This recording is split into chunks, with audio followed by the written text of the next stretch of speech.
programa Estação Saúde está de volta, hoje recebendo aqui no estúdio com muito prazer o Dr. Jaime Lim, neuropediatra, e também a doutora Aline Scarlateri, ela que é neurologista, falando hoje sobre a epilepsia. Lembrando que você pode ajudar a fazer o Estação Saúde, sugerindo temas ao programa. Envie um e-mail para unisutv@unisul.br.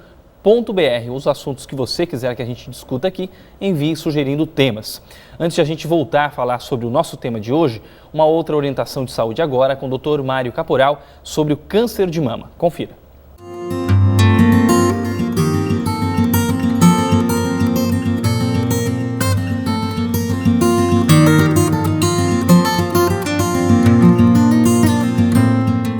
Já que estamos neste mês de outubro, o Outubro Rosa, um movimento internacional que visa conscientizar a mulher para a prevenção do câncer de mama, nós queremos trazer esta mensagem neste momento para que as mulheres procurem, através do seu autoexame mensal, após o ciclo menstrual, e através do exame clínico, e também ou mesmo que não tenha condições, busque na rede feminina de combate ao câncer a orientação necessária para evitar que o dia de amanhã venha a ser pego de surpresa por uma lesão na mama em consequência ao câncer. O câncer de mama é perfeitamente prevenível. E para isto, a mulher tem que se ater a certos critérios, a certa rotina no seu dia a dia, cuidando para que a mama seja saudável. E para isso, ela tem que procurar procedimentos necessários através do autoexame, através do exame médico ou das voluntárias que participam da rede feminina ou nos postos de saúde onde tem enfermeira ou através da mamografia. Muito bem, agora uma dica para você que quer qualidade no atendimento. A Ecoclínica, especializada em diagnóstico por imagem, atua há mais de 30 anos em Tubarão e região. Uma equipe de profissionais experientes para atender você e sua família com qualidade. Excelência em diagnóstico por imagem em ultrassonografia, mamografia digital, raio-x digital e densitometria óssea. A clínica atua há mais de 28 anos e atualmente atende nos municípios de Tubarão, Capivari de Baixo, Braço do Norte e Armazém. É também a única clínica do setor a receber o selo Nota 10 da Vigilância Sanitária. A Ecoclínica também possui equipamento moderno para ultrassom 4D.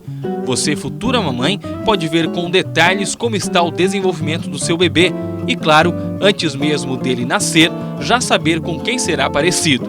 Ecoclínica investindo na saúde para melhor atendê-lo.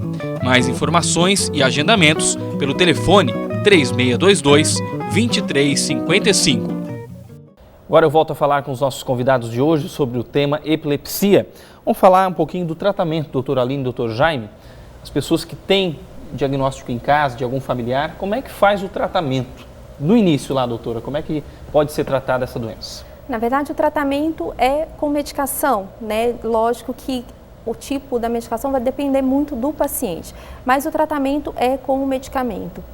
Em alguns casos, mas são casos selecionados, a gente tem a opção de fazer cirurgia para a epilepsia, mas são casos específicos e são casos que não respondem ao tratamento com remédio. Inclusive, aqui próximo a nós, em Florianópolis, nós temos um centro, né, de tratamento cirúrgico das epilepsias que é localizado no Hospital Celso Ramos. Tem uma equipe que é nacionalmente conhecida, uma equipe muito importante, né? Então, bem próximo a nós temos esse recurso. Mas os casos que são, a grande maioria dos casos são casos que controlam bem com medicação e alguns selecionados são cirúrgicos. Mas então é o controle da doença, ainda não há uma cura? Ainda não. Falar um pouquinho da infância então, doutor, até há estudos que muitos pais acham que a criança com epilepsia, e eu acho que é importante dizer isso, acreditam que a qualidade de vida é inferior a outras crianças, mas no próprio estudo que a gente estudou, mostra que não, as crianças podem conviver bem, podem ter qualidade de vida, apesar de todo o controle que é necessário, como a doutora bem falou. Como é que é essa situação de lidar com a doença também na infância, de como é que os pais devem também conviver com essa criança? Bom, lidar com a epilepsia é uma das situações mais dramáticas que existe no ponto de vista neuropediátrico, porque é uma situação que é única, é uma situação excepcional e que os pais torcem para que nunca mais presenciem aquele episódio novamente. Uma vez que uma família presencia uma criança tendo um quadro de crise convulsiva, eles se assustam muito, tanto é que perdem a noção do tempo, perdem a noção de saber como descrever a crise e acabam, depois disso, sendo muito abalados por esse evento e às vezes acabam por superproteger essa criança. Muitos pais acreditam que a criança nunca mais pode ficar nervosa, por isso se ficar nervosa pode vir a ter uma crise, nunca mais pode ser castigada, porque senão pode vir a ter uma crise, e uma série de outros fatores que fazem com que os pais superprotejam essa criança e, de fato, eles acreditam que a criança tem uma qualidade de vida bastante ruim. Algumas crianças que conseguem um bom controle dessas crises têm uma vida praticamente normal, exceção feita é que eles precisam tomar os medicamentos em horários corretos e horários pré-determinados e nunca esquecer de tomar a medicação. Um dos fatores de recorrência de crise numa criança que já vinha bem controlada da crise, um dos principais fatores de perda do controle das crises é esquecer de tomar a medicação.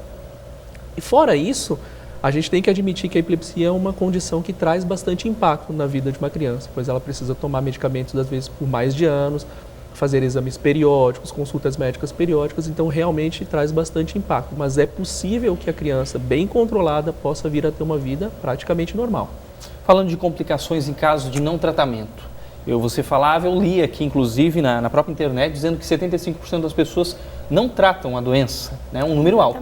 Então vamos falar das complicações, então de repente para quem está em casa, ficar atento a essa questão também, doutora e doutor Jaime. Então, não tratar a epilepsia, além do risco, né, de ter uma crise, de cair, de se machucar, né, ou se tiver uma crise, por exemplo, dirigindo um veículo, pode se acidentar, isso são dados, são relevantes, porque muitas vezes fala assim, eu tive 2 crises, 3 crises na vida, não vou tomar remédio e vou dirigir. Então, isso pode gerar um acidente. Mas a grande questão é que epilepsia também está relacionada ao aumento da mortalidade. O paciente que tem epilepsia e não trata, ele tem um risco maior de morrer, não só porque pode cair e bater a cabeça, também por isso, mas a própria epilepsia aumenta o risco da mortalidade. Então, é uma doença que as crises, elas são autolimitadas, elas têm um início e um fim, mas corre o risco de realmente de morrer decorrente da própria doença, independente de acidentes ou não. Mas realmente os acidentes são as principais complicações que a gente encontra hoje em dia. A questão genética também pode influenciar, doutor Jaime? Sim, existem diversas condições epiléticas que são decorrentes de uma predisposição genética. Desse modo, história familiar é extremamente importante. História familiar de crises febris aumentam em muito as chances da criança vir a desenvolver um quadro de crise febril. As outras formas de epilepsia também têm um padrão genético, um padrão hereditário bastante importante e existem, aí claro, síndromes específicas relacionando síndromes epiléticas com um forte fator genético, onde já se descobriu alguns genes responsáveis por cada um desses tipos de crise. Mas aí seriam situações bastante específicas, altamente determinadas geneticamente. Muito bem, a gente faz uma pausa no programa, a gente volta dentro de alguns minutos falando mais hoje sobre o nosso tema, epilepsia, com os nossos convidados. Voltamos já.